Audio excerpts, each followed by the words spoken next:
La comprensión semiológica correcta de la enfermedad con compromiso articular exige en primer lugar una anamnesis detallada que haga énfasis en la sistemática del dolor y una exploración física minuciosa.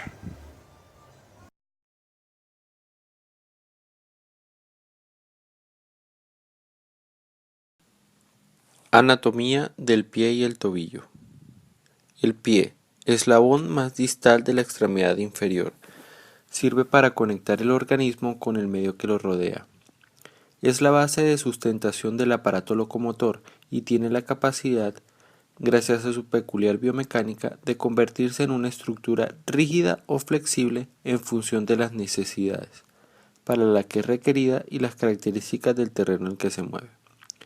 El pie está compuesto por 26 huesos, divididos en tres porciones: retropié, astrágalo y calcáneo; mediopié, navicular, cuboides y tres cuñas; antepié, 5 metatarsianos, 14 falanges.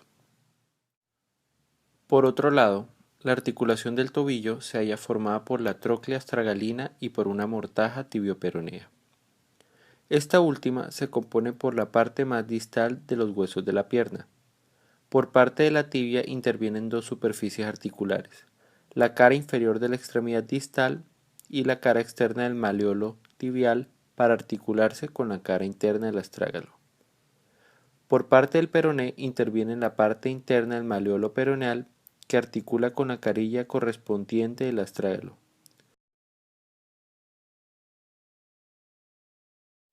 Prueba del cajón anterior. Tobillo. En la prueba del cajón anterior del tobillo tendremos el pie del paciente en posición neutra y la rodilla en flexión. Se traccionará con una mano desde la parte posterior del calcáneo en sentido postero-anterior, mientras que la otra mano se mantiene fija a la pierna en su tercio distal.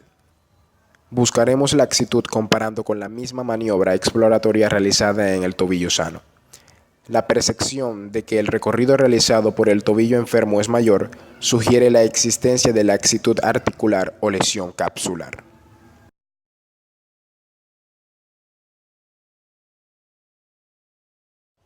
Maniobra de Thompson. La ruptura del tendón de Aquiles se explorará con la maniobra de Thompson con el paciente en decúbito prono sobre la camilla. Se le pide al paciente que flexione a 90 grados la pierna a evaluar. Se comprime a mano llena la pantorrilla y se observa que el lado sano se produce flexión plantar del pie, mientras que en el lado afectado no hay respuesta. Esta maniobra exploratoria pone en manifiesto la ruptura o no del tendón de Aquiles. En el esguince o estenosis del tobillo es importante la búsqueda del dolor a la palpación sobre el maleolo externo en el trayecto del ligamento peroneo astragalino hacia adelante y hacia abajo, y el peroneo calcáneo hacia abajo, ya que son los que habitualmente se distienden. Si se observa equimosis, se presume de la ruptura total de los ligamentos, tobillo.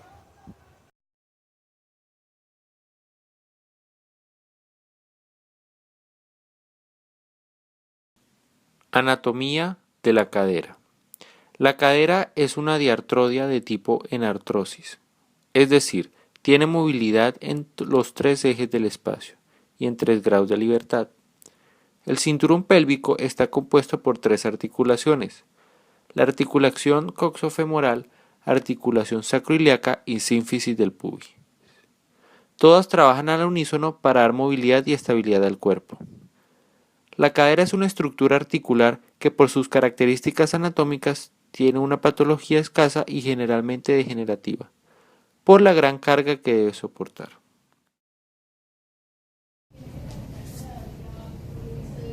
Lo primero que se tiene que hacer en pacientes con patologías de cadera es palpar a nivel de la pelvis, a buscar adenopatías. De no encontrar adenopatías, iríamos a palpar ligeramente el trocánter. Si hay presencia de dolor, sería positivo para trocanteritis. Pasaríamos a los movimientos pasivos. Se tiene en cuenta que en las patologías de cadera el paciente no puede hacer movimientos activos, sino pasivos. Llevaríamos la pierna a 120 grados, llevaríamos a 90 grados y haríamos una ligera rotación. De aparecer dolor aquí, sería positivo para una artrosis.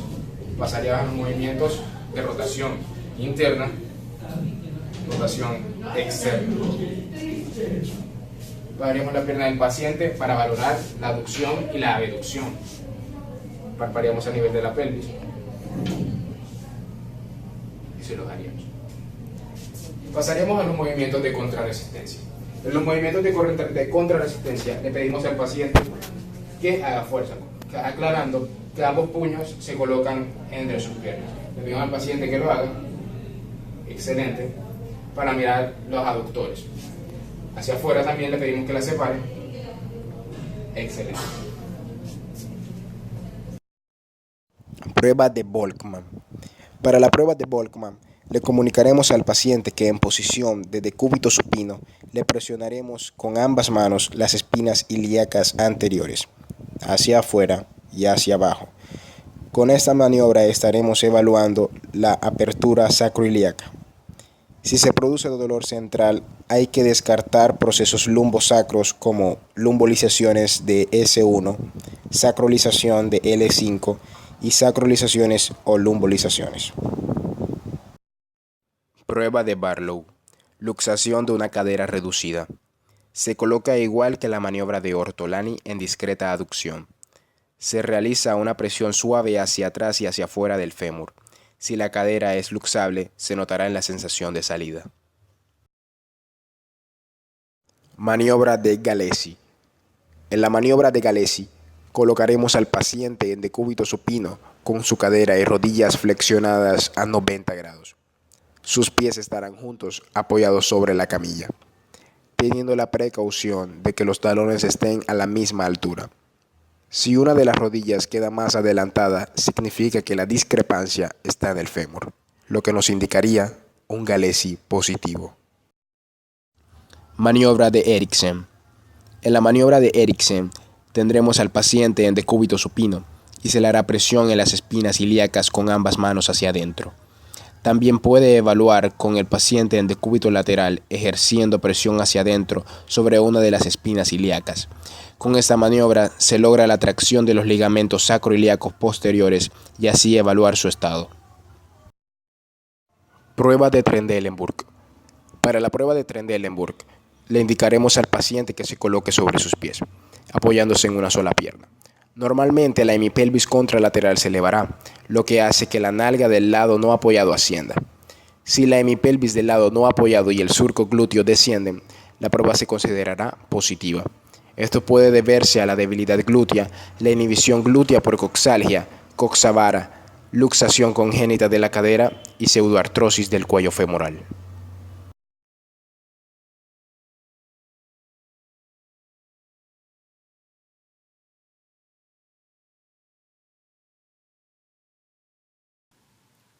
Articulación de la rodilla. La rodilla es la articulación más grande del esqueleto humano.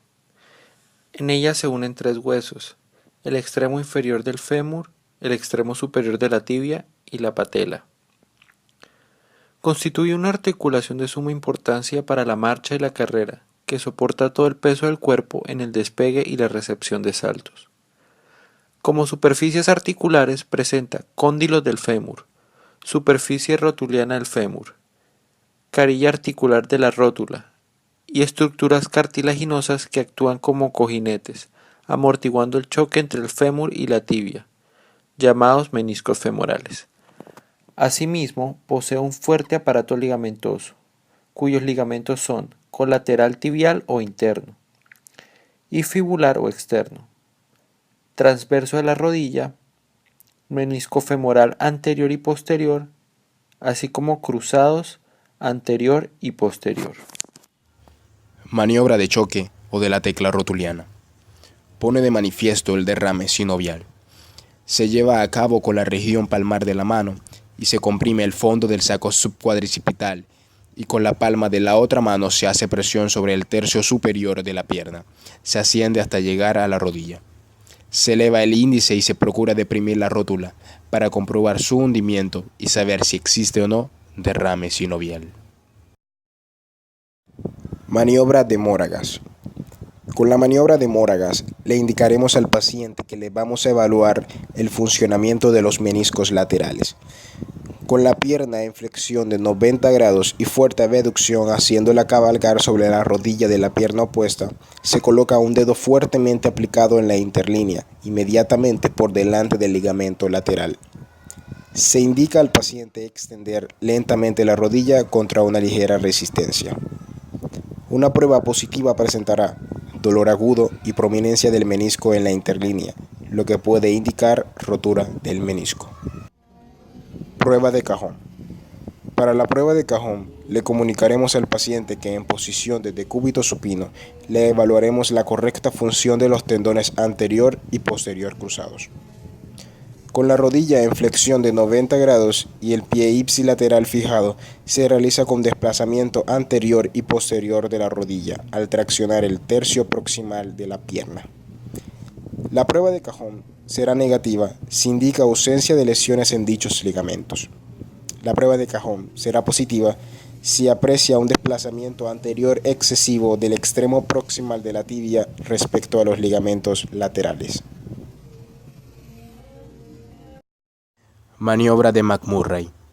En la maniobra de McMurray se necesita la cadera y rodilla totalmente flexionadas. Con una mano se sujetará la rodilla y con la otra el talón. Se ejecutará una rotación externa o interna del muslo y posteriormente se extiende la rodilla a 90 grados. La aparición de dolor al extender la rotación externa indica lesión del menisco interno. En rotación interna, lesión del menisco externo.